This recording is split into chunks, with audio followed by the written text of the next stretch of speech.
All right. Good morning. Happy Wednesday, everyone. Welcome to the Beacon Roundtable. You got myself, you got Jangle, you got Andrew. GM. We were just talking about, good morning. We were just talking to Jangle about what he wants to do with his hair. Jangle's like, what'd you say, Jenks? This is the last roundtable before Permissionless 2 in Austin, Texas. The seemingly one of the biggest conferences of the year. It's my favorite conference of it's probably, it's hard to beat Denver. That was just a real kumbaya. But Permissionless was definitely one of my favorite conferences last year. But yeah, I was saying maybe I should get it lightened up a bit before Permissionless. Maybe frosted tips.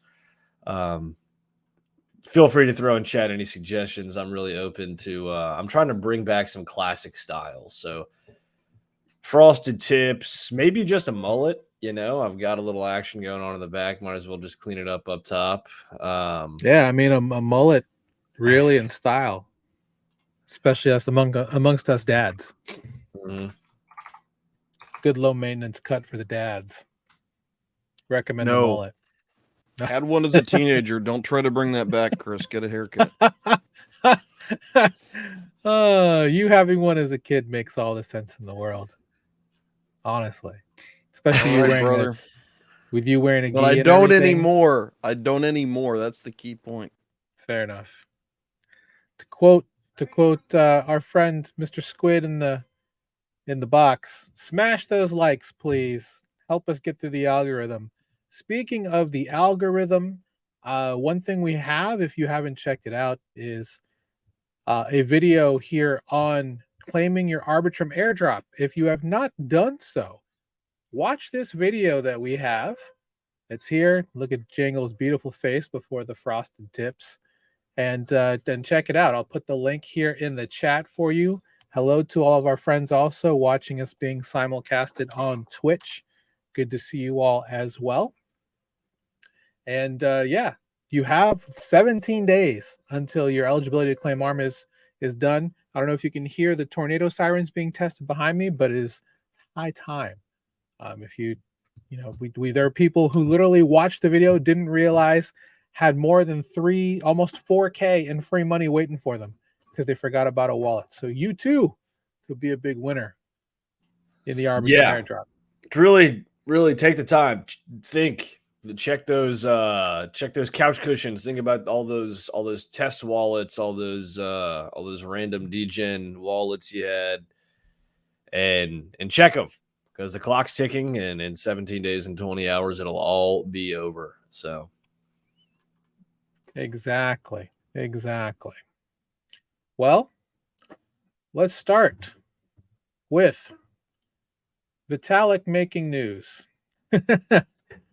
Founder Vitalik Buterin, co-founder of Ethereum, for anyone who's new to this space, he decided to make some waves by selling Maker tokens. This is not really Vitalik news. All Vitalik did was press sell. I mean, that's true. This is a Rune's doing. This is Rune's doing. Not Rune being the co-founder of Maker, Rune Christensen. Basically. Ultimately, what's going on is Maker is going to be proposing a new push forward for what they're calling their end game, called the new chain.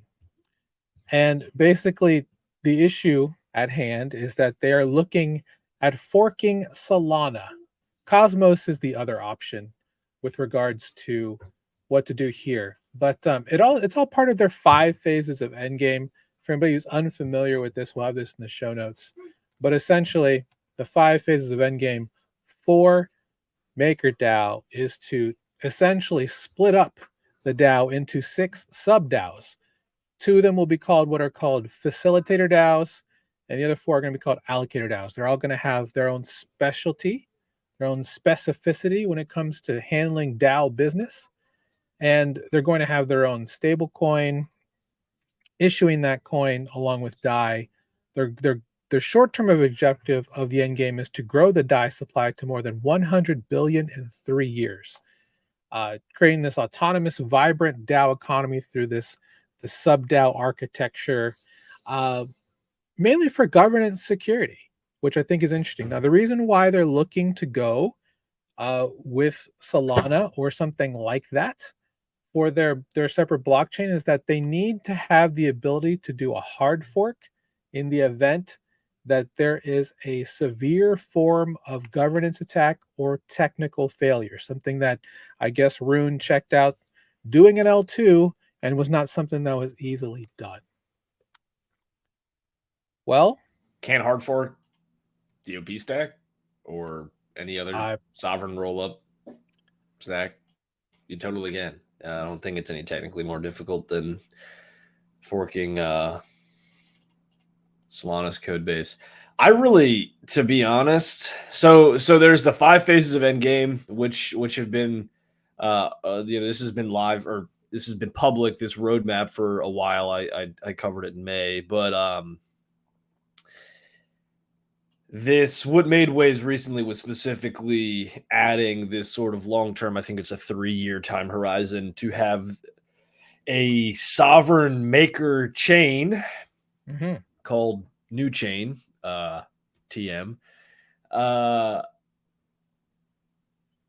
I think that most people probably, like, I want to be open-minded, but most people probably know my opinion. Like, I don't see how, if your goal is to prevent governance attacks, how creating your own L1 and bootstrapping your own validator network like prevents governance attacks, because you still have to worry then, assuming it's like a proof of stake chain, you still have to worry about your token distribution. Like, you can still experience forks, right? Like that you would normally experience just as a, protocol on top of Ethereum. It obviously introduces way more centralization risk, because now you have to find a way to generate economic security for your validator network, and you have to then create more expenses through having your own security budget in order to ensure that your validator network is economically sustainable. I just don't. And if you look at the comments in this governance proposal, I mean, some people are saying, hey, what about making an IBC, a Cosmos IBC app? But a lot of people are like, this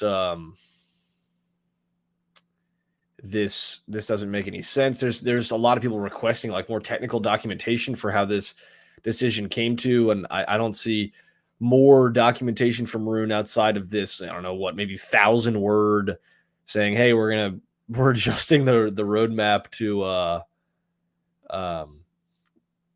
have our own chain.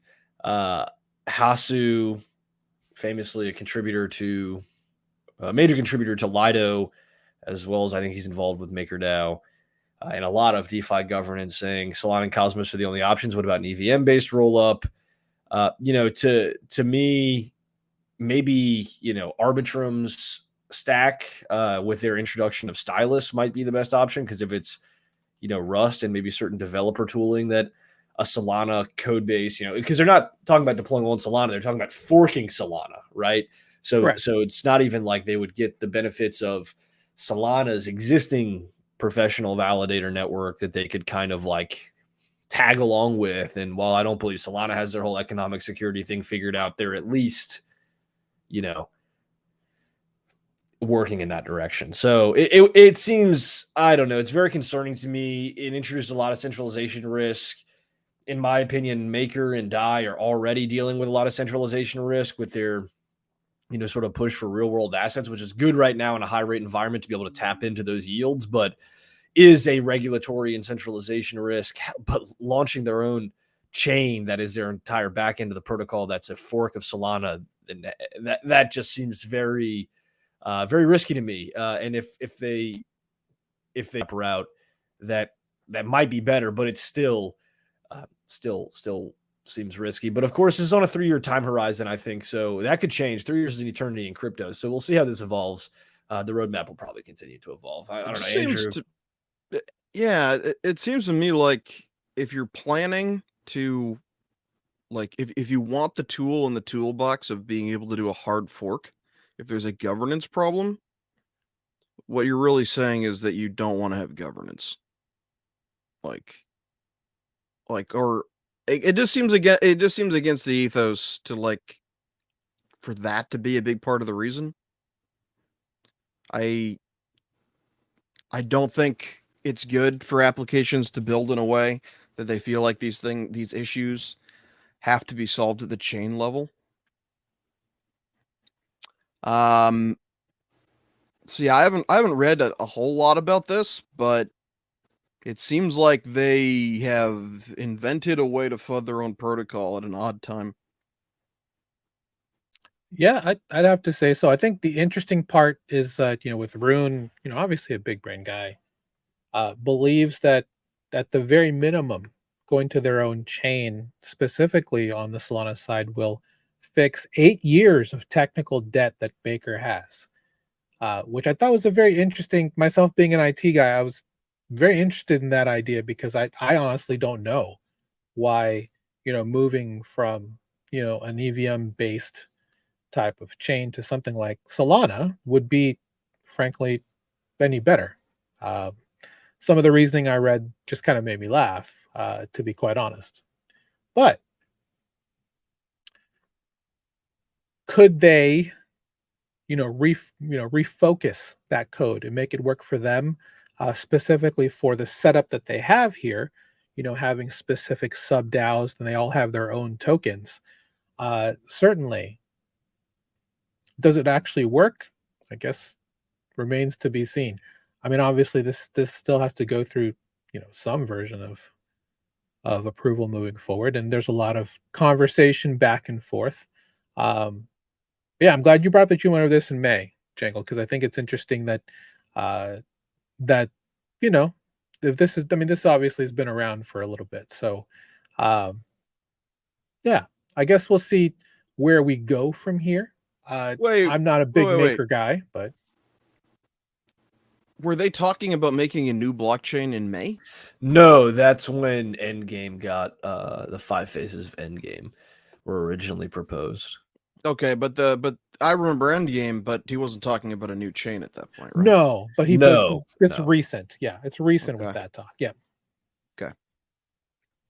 Yeah, I think the part that just made me kind of do an interesting look is the fact that he believes that that Solana is Lindy because they survived the FTX blow up while still providing a thriving developer community. And I was like, That's true. I I mean, mean, it's not. That's definitely a take. Solana in Q4 2023 at like $20 or wherever it's at is a lot more, interesting than Solana in 2021 being SBF $230. coin at 200. Yeah, so especially Solana's had a great week. Honestly, Yeah. the whole, I don't know if we have it later on in the show notes, but the whole Visa thing, Yes, we did. and this maker thing. There was one more, and Shopify was, and Mhm. I don't think that was this week, but it was recent. Solana's has had a good few weeks. There was a fantastic Bankless episode this week on Cosmos, Solana, and ETH and the EVM, and how kind of all their roadmaps are converging, how they're beginning to become less less distinct in their approaches, right? Like everybody's kind of in their own lane a little bit with their approach to the trilemma, but they're all kind of borrowing ideas from each other, and it's it's interesting, all these different approaches, and we'll see. My thing with stable coins is, there's always a balance between growth and anti-fragility and robustness. And at least if you're on Ethereum L1, you likely don't have to worry as much about things breaking, right? Like a stable coin that grows to 100 billion and its entire backend is based off of a fork of Solana that, and like you pointed out, Chris, that code base is becoming more Lindy over time. But forking Solana and then like, okay, what is the centralization risk? If you're worried about a governance attack and that's your whole or one of your main justifications for this, how does this solve that? It really does not at all. In fact, it introduces like way more centralization than kind of tagging along with an EVM based roll app and then trying to, find some sort of like shared sequencer tech or really just any of these like major roll up solutions. Couldn't you just why go off and do it on your own and then try to be the largest stable coin with an entire back end that's based on like a small handful of people? It just seems like, okay, why don't I just use a bank at that point? Like, why don't I just use that's essentially what they're trying. I mean, isn't that what Maker has always tried to become? So, I mean, I guess if they go this route, do they get other godly powers that, obviously make them a little bit more centralized and scary, like the ability to roll back transactions and, fork back the other way? Yeah, I mean, and maybe that's the reason why. Because they think that they need to, for like compliance. This is total speculation on my part, but like for compliance purposes, like be able to have more intimate control of the settlement. I think that could be it. Well, let's think about it that way. We talked about a bunch of different institutions coming forward. Like, was it JP Morgan, and then we're coming with the Canton network or something like that. We talked about that on a roundtable, like 4 or 5 months ago. In concert with Microsoft, they're trying to create an institution-facing blockchain network that does literally that, provides controls for the ability to be a lot more granular, while still having that blockchain tech in the background. So, no, I think that's a very good point. I think there's something to be said for having that type of control, at least from that standpoint. But I'm curious to see, because I think this is the first time. Obviously, Sparkland is its own thing now, but having multiple sub DAOs work in concert in a sovereign way to try and silo off day-to-day complexities of maker governance. I that's the part of the experiment that I'm actually very curious about, because you're right. I think a lot of what a lot of different L1s are doing are starting to converge and be very similar. It's much like programming languages, same logic, just different ways to express the syntax. So, yeah, if anything, I think this decision, regardless of, I think just the lulls of Vitalik selling all that maker, it was really just more shining a light on, could they really do this? And if they did, what else could happen? Pretty boss move though, the silent judgment of dropping like, I think it was like $500,000 worth of maker. It was a big amount. Just the silent judgment. didn't reply, in the governance forum, just like, nah. Nope. It reminds me of that what's that meme of Andy from Toy Story dropping Woody, like, I'm done with you or whatever, like done when he's done playing with Woody, he just drops him. Woody's like, it's great. That's what it reminded me of. Oh, well, I'm glad you mentioned that, because we were going to talk about it later on. But speaking of Solana having a good week, last week we didn't actually put in the show notes, but Shopify has included Solana Pay into their platform, which makes it easy for people to use Solana or Sol or any USDC as well to make payments on Shopify for digital asset payment. They've already had this arrangement with Avalanche in the past, but that was specifically for NFTs, if I'm not mistaken, when we talked about that about 6 months ago. So what is interesting is that this comes a week after Visa and MasterCard have pulled out of partnerships with Binance. So in the fine print, what's interesting is that not only are they working with Solana, they're also working with Eyeball Coin, with WorldPay, which I thought was interesting. So, pay with your phone, pay with your eye. What do you think, Andrew? I still don't want my eyeball scanned. But what was it that I said? Oh, I'd rather have my eyeball scanned than have Coinbase's KYC tax service. Yes, that's why I called on you. By the way, I stand by it. I stand by it. I would rather do this than have Coinbase intimately into my taxes. which they legally have to report by law. Because Yeah, the but they don't KYC need to with them. like have a receipt token or receipt NFT on chain talking about it. I agree. I completely agree. As an aside, Visa is being investigated by the DOJ, nonetheless, over their tokenization practices. Dude, we need a new administration so bad. Dude. We need a new administration so bad. Well, you're going to get one next year. Fire up the political Hopefully. machine. No secret that Visa's been doing a lot of experimenting with digital asset settling for a couple of years now, actually, specifically with USDC on Ethereum mainnet. So I think it's more of this sentence is interesting. Visa has offered merchants lower fees for implementing tokenization because obviously from a cryptography standpoint, obviously you have more security. So implementing that type of tech, they will offer you lower fees. I guess that's cool. Well, and I mean, it obviously depends on the network and the technological infrastructure, but I don't actually know what it costs Visa and MasterCard to process payments, but they certainly charge a whole lot. They right? sure do. So that leads me to believe that it's probably not dirt cheap, right? Whereas settlement on, blockchain infrastructure could, depending on how it's built and, yada, yada, it could be pretty cheap, could be dirt cheap. So there is obviously some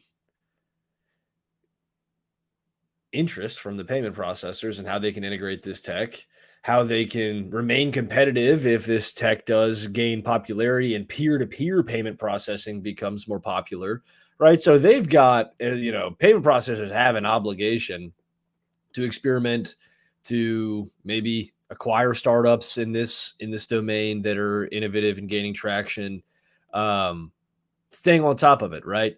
Very strange to me that, Visa has not, they have not launched some sort of yield generating NFT PFP project here, right? To Not the yet. best of my knowledge. This is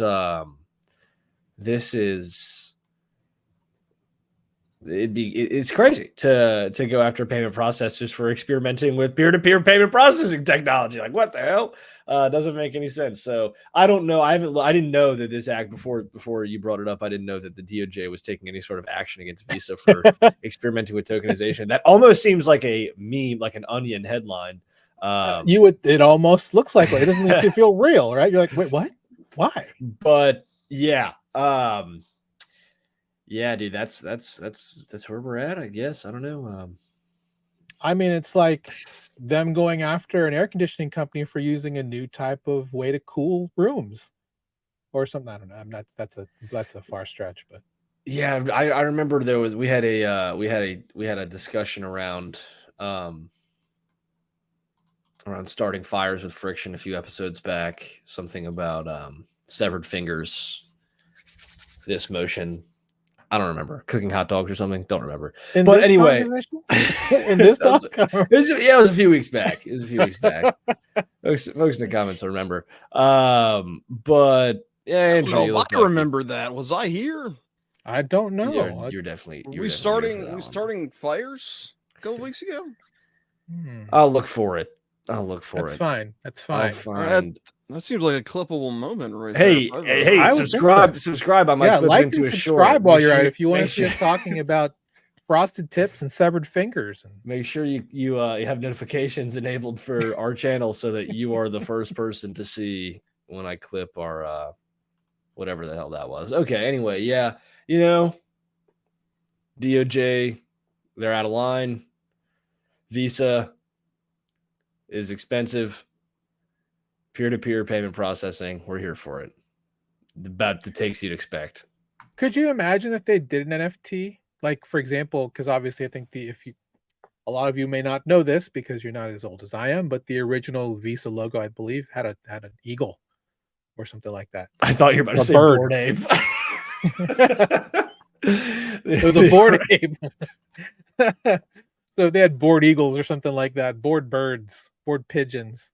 I don't know. Board Eagle There you go. Sailboat Club.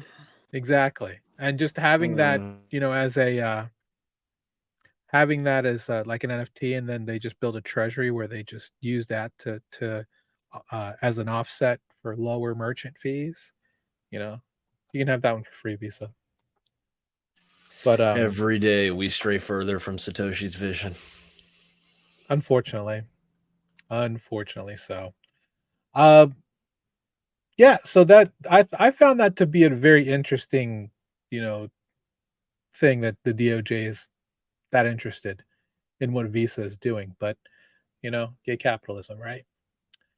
You mentioned it earlier, Jangle, but I wanted to kind of talk about Arbitrum Stylus. So ultimately, what is Stylus in a nutshell? So we were talking a lot about optimism and their super chain and the OP stack. Another popular, if you're following Base, another popular platform that we talked about during the onchain summer was Zora. Zora is actually an NFT blockchain built on the OP stack. It's a very interesting website. So you're like thinking, well, OP is going to take over everything. Well, Arbitrum was like, well, here, hold my beer for a quick second so I can tell you more about Stylus. It just allows multiple languages to be run on the Arbitrum blockchain for smart contract operations. So this is good for two reasons. A, not everyone loves Solidity. And frankly, not everyone loves WASM, which is WebAssembly, also powered by Rust in a couple different languages. But there is a big movement for WebAssembly, at least in the web development world. So you could get a lot more talented developers into the space. This is interesting to be able to have multiple languages. Cosmos has already had this because their version of WebAssembly is called CosmWasm, and they also have a JavaScript version through the blockchain we've talked about previously called Agoric to also do smart contract programming in JavaScript, which is also fantastic. So again, multiple logics, multiple convergences, all in one box. Jangle, if you saw a stack where you could program any language into smart contracts and then use that as opposed to using something like the OP stack, is that attractive to you as a developer? Has the compiler been audited? All jokes aside, yeah, that's I wouldn't have thought that 6 months ago, but these days I'm thinking maybe we should stick with Solidity for our smart contracts. No, it's great, it's cool, love it. Make sure we get a lot of eyes on that code base, please. That'd be nice because we don't want any 0-day compiler issues. Outside of that, it's all good.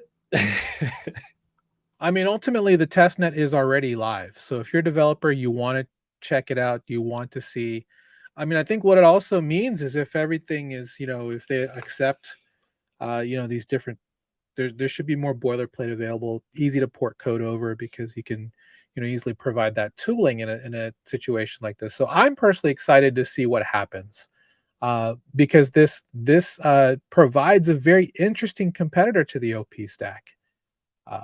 When we start seeing, more and more projects coming around, because one thing I read too, this could be really good for GameFi and Gamblefy, if you think about it that way, because of how many transactions those types of activities generate, which of course creates more fee gathering opportunities, which can make it a bit more profitable. So, yeah, I am curious to see where this goes.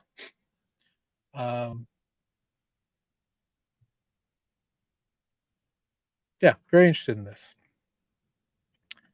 As an aside, I was reading this just before we came on air. So obviously on Twitter, if you see this yellow check mark, that's generally a verified organization. Correct, gentlemen? I don't know, man. Sorry, come again? Ask Doge Daddy. I don't know. Doge Daddy. So essentially, if you see a Twitter account with this gold check mark, that means they are a verified organization. What's Twitter? X. This platform. So essentially, then the reason why I think you can't buy gold. Yeah, I think gold you is can buy verified. gold, by the way. Ah, damn it. Okay. Yeah. So that's the reason why I'm bringing this up. So two things. One thing that I personally, reposted. If you're on Discord, you can now program any URL into a link on Discord. So please do not be fooled by bad links on Discord. You also can be fooled here. Someone I know in a very popular, very based organization lost a bunch of his bag because he clicked on a link given by what he thought was a protocol. And the protocol was actually a bad actor, but they had the gold check mark. They paid the $1,000 a month and did whatever they did to then, literally come up and put together a malicious website that was draining funds. And it's ridiculous. So obviously be very careful. This is just that PSA. Be careful.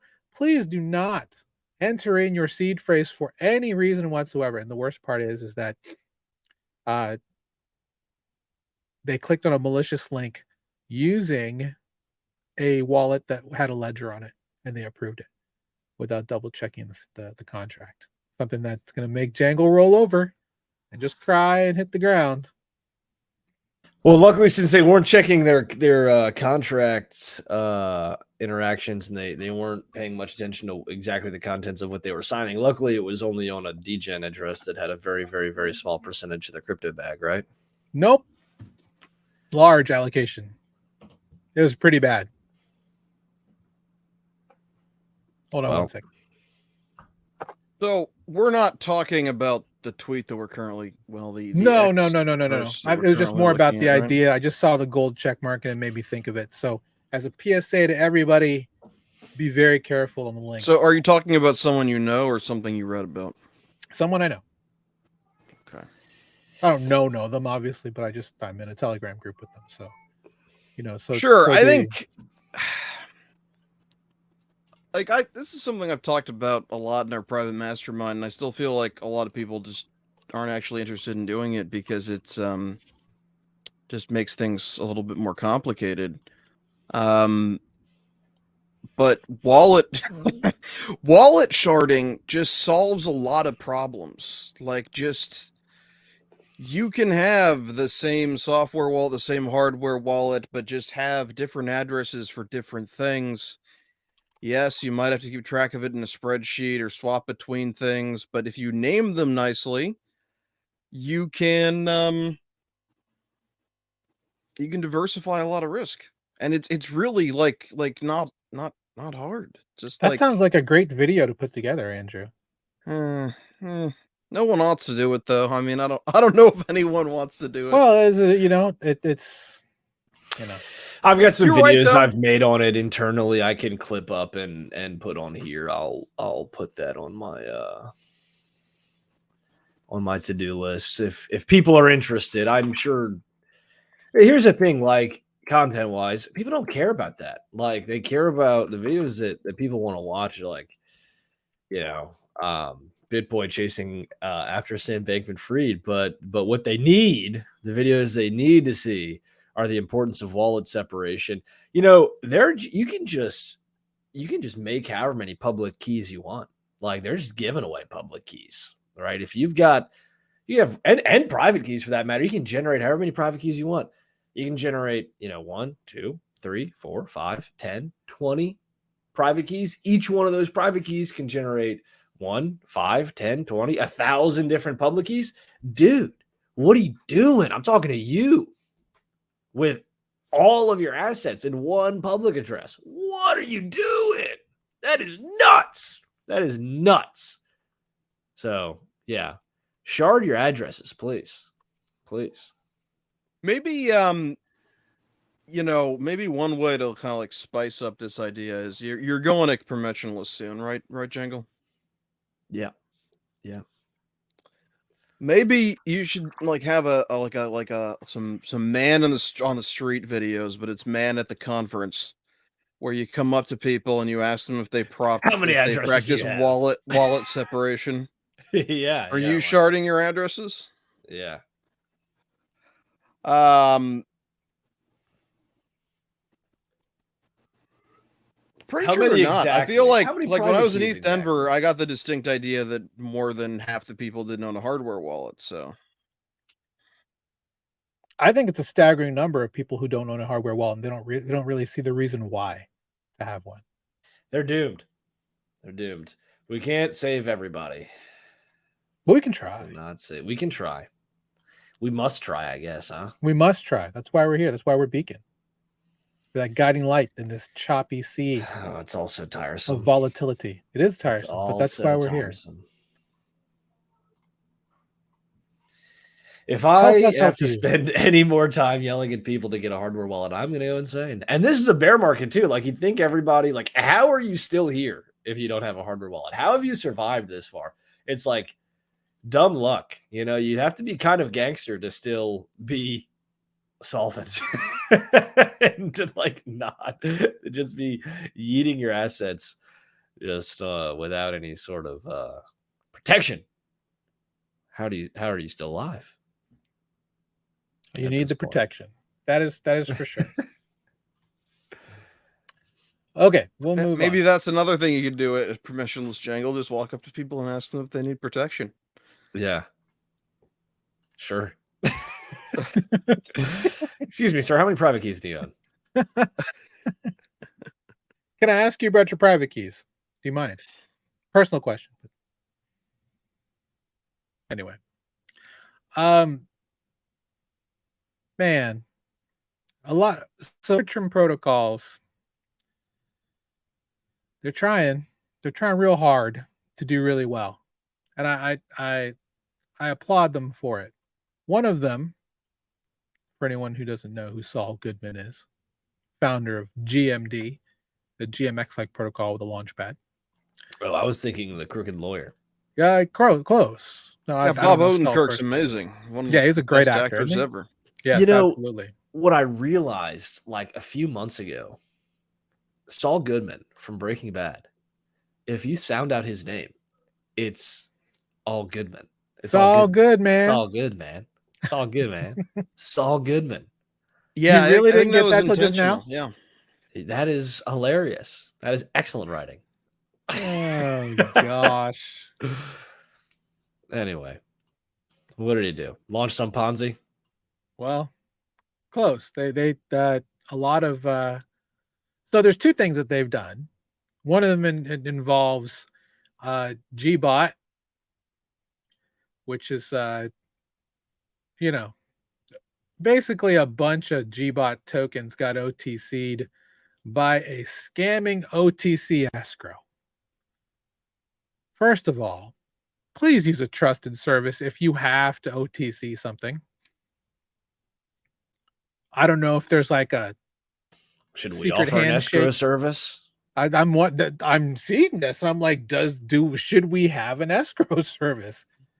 Because ultimately, they got rugged by an escrow service. You guys want to start a protocols. unlicensed money transfer protocol? Is it illegal to should. do that? Would that be illegal to offer I don't know. a token escrow service? Do we have to get license for that? We're talking about, the old days of Polly Wants a Cracker. And what was the second site with the Kurt Cobain? where he did escrow to go 1-to-1 from layer 1 to layer 2 farm. I forgot. Anyway, he owns the Sugandee's DAO. Anyway, I'm not going to pronounce. Well thought of, DAO. Yes, well thought of. So anyway, Sugandee's is the name of the DAO. Yep, you can figure it out for yourself. Mm-hmm. So GBot link HMX. All teams who were targeted by this OTC scam and lost some money. So now, yeah, apparently, well, obviously GBot team pissed, as they should be. So, ultimately, I'll put the link in the show notes, but just be careful if you're using an OTC protocol. Yes, there are OTC protocols. Just don't. If you can, don't use one unless you know of a really good, trusted one that we are not going to be setting up. But all good, man. Yeah. So essentially, it's a pretty bad scam that's going around. Several Arbitrum protocols got targeted here, as well as some big whales. So just be careful in these streets, man. So let me get this straight, Chris. Yes. I shouldn't just take a bunch of tokens and send them to an address of someone that I met in a random Telegram channel and don't have no idea who they are.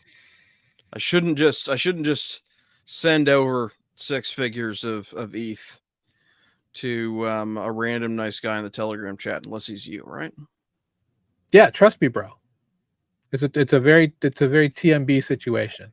Dude, this reminds me of a Coinfessions tweet that I saw the other day that is so brutal. I just linked it in our chat. You don't have to click on it. It's just so sad. So if we want to go that direction, you can click on it.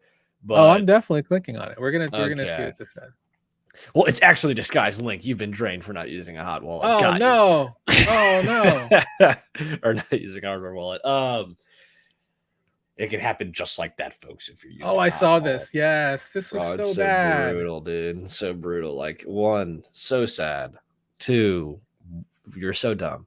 I lost 90% of my net worth in the FTX collapse. Mom was sick and couldn't be on top of it. My bad. I entered a spiral of depression. Partner left me, took my kids, lost our savings. Then the only guy I considered my friend, who I met in Discord, said he wanted to help me. He would trade for me. So I sent him 20K, my remaining 20K. He blocked me and disappeared. Oh my goodness. Are these things real? I hope not. I hope not. I really hope not. Because most of this feels like satire, but some of it's stranger than fiction. Dude, this dude's life's a country song. It is crazy. That is crazy. Dude, maybe there's a genre in like blues just specifically for crypto bear markets. Frank, I know you're here. Get on it, sir. Yes, sir. Make a song. Yeah. That's a banger right there, man. If there is a banger song I've ever heard of, it's the best rugs are the friends you make along the way. I'm thinking like Waylon Jennings, like Hank Williams Jr. style, like really, like total shit kicker country, eh?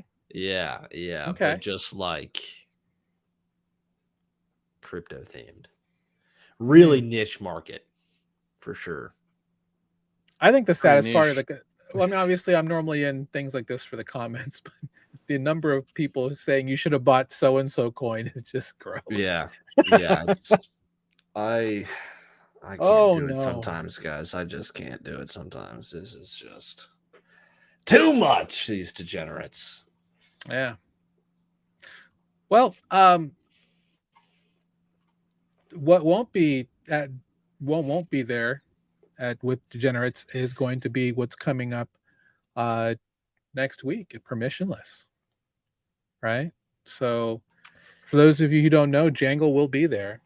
This is your chance if you're going to be in Austin, Texas. When is it? September 11th. So that would be on Monday. if you're in the area, feel free to, I don't know, Jangle, I'll let you speak on what you're going to allow interactions to be. I don't want people to just come up to you and say, Chris told me I could give you a hug.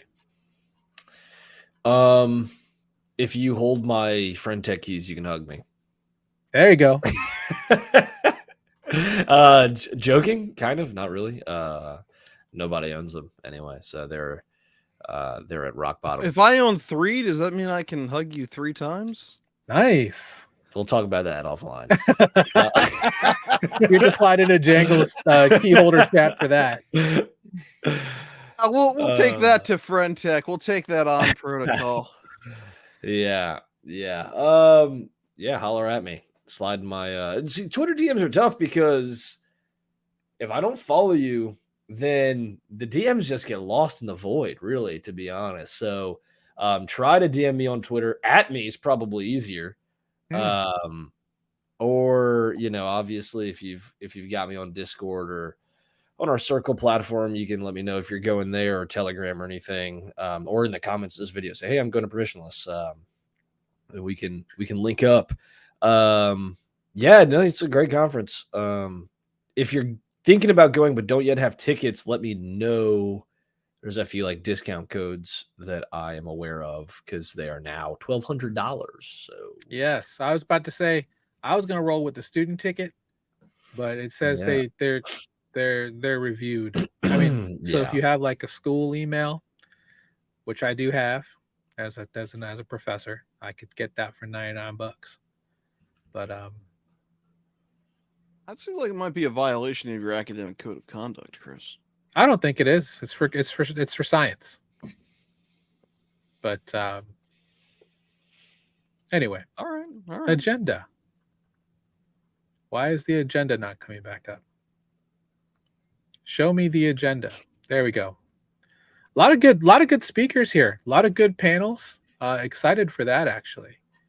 I need to go and look at how it's all structured. At all these conferences, the panels they're excellent, but the real value you get is meeting people, and so you don't want to fall into the trap of sitting watching a panel, not talking to anybody. So I'll go to the bangers for sure, but always trying to meet people, see what people are building. Restore my faith in the industry after spending too much time on crypto Twitter and Coinfessions. So looking at this agenda, unless there's more that's going to be fleshed out. One of the things I liked about ETH Denver is they had specific times. They had lots of mixers. They had lots of, hey, come here at this time if you want to talk to people about XYZ.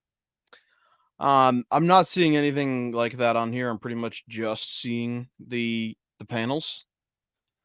I guess it isn't necessary to have structured meet and greet stuff, but this seems a little bit more business casual compared to ETH Denver. This feels to me like, I might feel like I need a collared shirt to approach this agenda. Oh no, dude, you don't. No. Let Jangle experience last year. Yeah, I did. I typically, like to wear collared shirt and jeans, but that's true. I don't know if I've ever seen you wear a t-shirt in person. But a lot of people don't. There are going to be sweaty, smelly devs there for sure, especially at this stage in the bear market. So, I'm trying to think the first time we had lunch. You were wearing a collared shirt then. Yeah, man. He wears collared shirts. He's a collared shirt barrel. He is. I mean, typically I don't, but I mean when you're out, gotta make a good first impression, I suppose. I guess, it's just maybe it's subconscious. You don't want to be the worst. I'm actually I'm excited for your reports from the ground of Permissionless, Jangle, because I really want to hear the vibe check, right? Agreed. Because in Denver, the vibes, like everyone was surprised at how good the vibes were. They noted that it was like, more chill, less euphoria than in the bull market, but it was still like very focused, very large convention. I'm kind of interested in whether Permissionless has a similarly optimistic but not frenetic vibe, or if it's just going to be a completely different vibe altogether. I like that one. Why are we here? Is that Eric Voorhees? Yeah. Why are we here? I need to go to that one. Have a that'll good be cry good. with Eric Voorhees. I do have one request. If anyone gives you any socks, I would like some sock swag. I want some. I don't have any unicorn socks. Ooh, So I need some Uniswap socks for sure. We'll have to tap into that personal alpha there, that relational alpha. Yeah. Steal them off Vitalik. Yeah. Run the socks, Vitalik. Rug sucks. Sock rug. Oh no. All right. So yeah, Jangle will be there. Are you gonna be there for all 3 days, sir? I'm assuming be there the whole time. I just cannot emphasize enough how much fun this conference was last year. I got too turned. But this year we're gonna keep it a little bit more low key. I'm sure everybody will be a little bit depressed from the market, but still building. I'm excited to see what everybody's working on, to be re-energized by the builders of the space, because really so much of the YouTube and Twitter and even Substack timeline is like random degen BS, just trying to dump on whoever sees your tweet or whatever. It's just it's rough. It's rough out there. So usually when people are coming in person, face to face, usually flying to get to these things and paying for tickets, even if you bought them early, you probably spend at least $100 on these tickets. Some people spend over 500, over $1,000. So they're usually more serious people, long-term builders. Yeah, they got lobbyists and politicians and VCs and builders. So it's good to actually spend some time with the people progressing the industry and not just people trying to make viral tweets and dump on your face. It's good for the soul. It's good for I do hope that they record and live stream some of this stuff, because I would be very interested in watching quite a few of these. They did last year as well. It was on YouTube, on Blockworks. They put it on, and Blockworks is they're bigger than just crypto. They have like some pretty big macro podcasts and everything. So they make good content. Good to know. Yeah, so go see Jangle when you're there. If you're there, it'd be a good time. Last thing we'll talk about today is coming off the back of this, and I remember I saw something, and then it led me down a rabbit hole. I am an IT guy, 20-year IT vet, and I love programming. So, interestingly, looking at Friendtech obviously was interesting. But what's interesting about Friendtech is the way they're getting around how to interact with it. Obviously, it's a mobile-first app. It's what's called a progressive web app, meaning it is an actual web browser app that then can be put on your phone. The one thing that's good about stuff like that is that, at least from a fee standpoint, is that it skirts App Store issues. Like obviously with Android, with iOS, they take depending on how big you are, they take 15 to 30% of those fees for everything that you sell. They had a real issue with Coinbase Wallet charging gas fees for NFTs. So they actually took it down from the App Store. So PWAs can be a way for developers and protocols to get around this. And there's a couple that are actually already doing it. The first was Friendtech. Another one is the aforementioned OTC Target, which is HMX, which is a GMX optimizer. So this is interesting to be able to have all of this on your phone. Obviously, it does use a web browser, and if depending on what it is, obviously you'd have to connect through a web browser on your mobile, which of course we don't love you doing DeFi on your mobile device, but at the same time, consumers like apps, developers like PWAs. Is this a natural evolution? Another version of this comes from Farcaster, who is trying to put together specifically decentralized social media. So they have something called FarChat, another one's called Warpcast. They're both about the same thing. It's just decentralized social media. Anyone can set up a relay, like we talked about with Noster on the Bitcoin Lightning Network. This is that version for just regular Web3. And it's all decentralized. You can create, all this type of stuff. Again, just the idea of it, not sort of the content, but just the idea of having progressive web apps which use things like web workers and other little behind the scenes thread like functionality to get things done. And they use simple JavaScript, HTML, and some other types of technologies. So a lot of web developers can do them. So I know this isn't in either of your wheelhouses for the most part, but could you see more of this happening with the success, at least of Frentech? Love progressive web apps. Will users use them?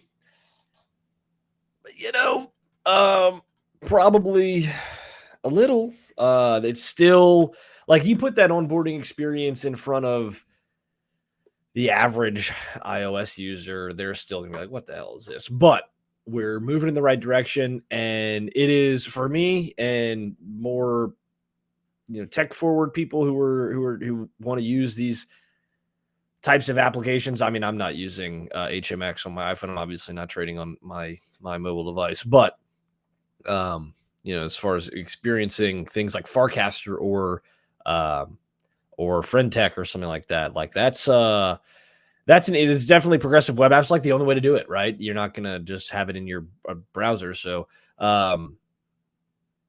do you need a beta key for Farcaster? I have a Lens account, but I don't think I have a Farcaster account. I don't know. Let me see. I remember for a while it was like, you had to DM the dude or something. I don't know.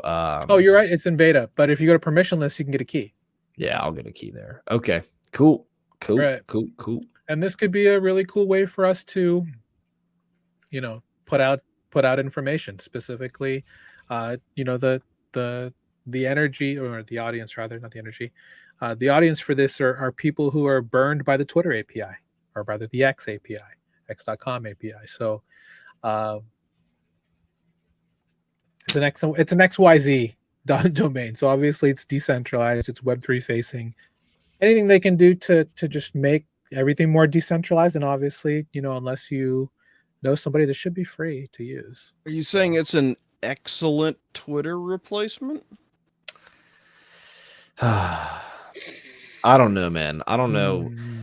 I don't know if there's a demand for users to actually move in mass to decentralized social at this point. Like, there's got to be a really good reason for creators and people who are looking to consume content to go elsewhere other than Twitter and YouTube. The network effects are just so massive. But it's cool. It's cool.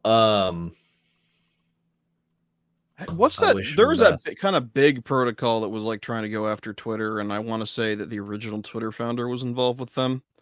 It's like an interesting idea, trying to make it more of a protocol than an application. But are you talking about Jack Dorsey? Yeah. With Blue Sky? Yeah. Someone gave me a Blue Sky invite. Been asking for a month now, month or two. So be nice. Any KOLs out there? Any shillers? Any influencers? Feel free to drop us some. My point was just that it hasn't taken off. Right. And it's very much like in the ethos that I agree with, where like the infrastructure the information infrastructure should be a public good. It shouldn't be something that any one central authority can just turn off or on. Yeah. And kind of my understanding of the idea of Blue Sky is it's like a protocol, like HTTP, not like Twitter. It's not a centralized system. It's a system for, intercommunication. So I don't know how that compares to like how Farcaster is set up, but like the issue in my mind is just like the commercialization that is made possible by centralized entities makes it a lot easier for them to, adopt users, right? That's exactly the philosophy of Lens and Farcasters. They want to build an open source social media protocol that then you can build various different social media apps on top of, and creators can own their network, sort of like how you own an email list with like SMTP or something. But you could build various different user experiences and front ends on top of that underlying protocol. And then there's a lot more creator ownership. And, you don't have the issue of deplatforming. Like if you don't want to see certain types of content, like you could have imagine, like, why doesn't Twitter have multiple UIs? Like, why can't I use a user interface for Twitter that customizes my For You algorithm, right? Like, why can't I just like manually edit that, create my own UI? And like, why does everybody have the same algorithm on the For You page? Like, that doesn't make any sense. Like, you should be able to customize your own personal algorithm. You should, who you follow. You can have lists as well. I think that makes sense.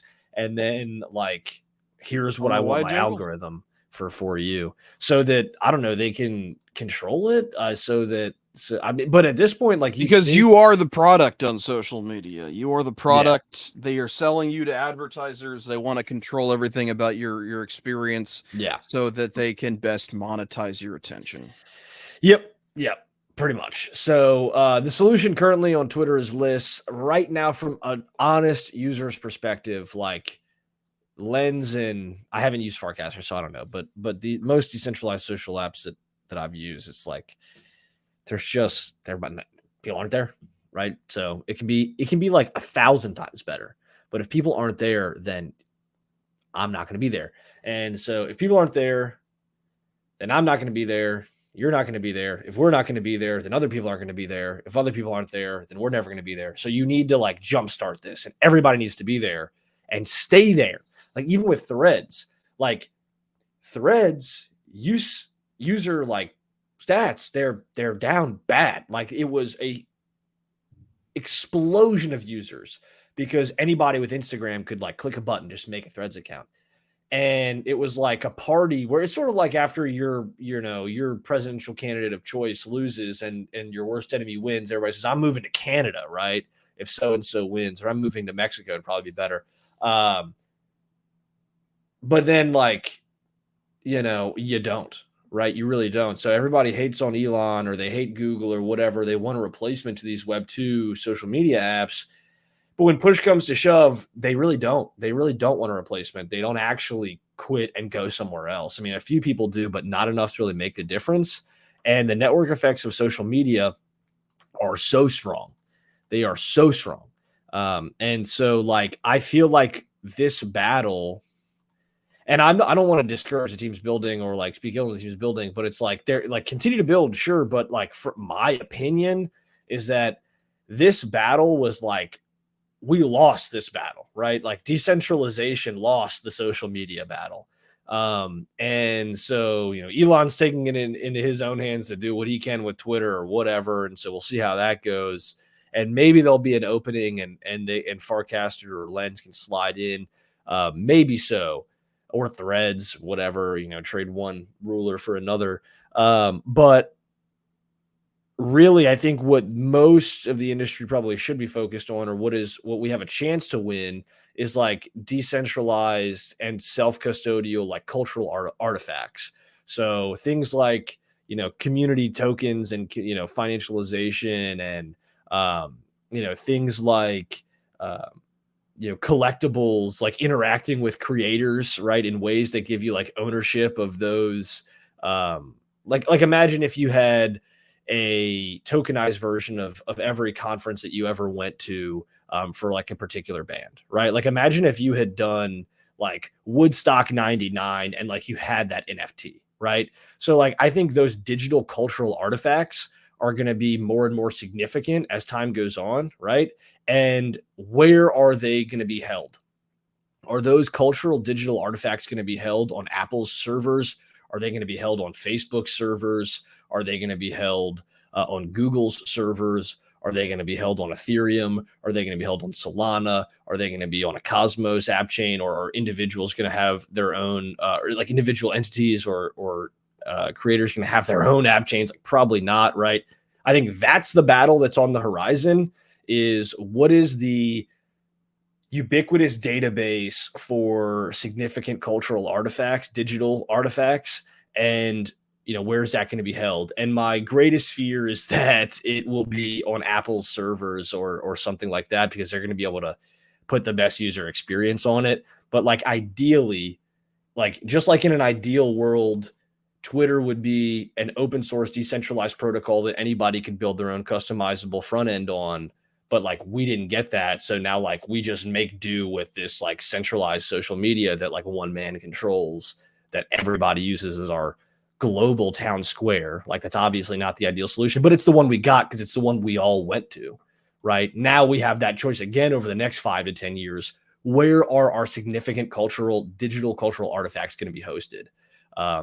That is that's the next battle. So we'll see how that shakes out. Yeah, I agree. Well said. Well, guys, that's what we have for the show today. Thanks for being with us. We're gonna have a guest for next week. As part of our move to having rotating guests and to join us. As you can see, Gabe is not here today. We wish Gabe the best, as he has a very big life-changing thing going on with him this week. Involves getting a ring on it. So congratulations to Gabe, and we'll obviously see him next week. So with that said, anything else you guys want to plug or anything? Make sure you hit the notification bell if you're not already subscribed. I'm looking at our analytics and like 50% of you are not subscribed. And yeah, I know. Right. It's kind of disturbing, isn't it? So like or dislike, subscribe. If you're already showing up every week, you might as well. Thanks for coming, everybody.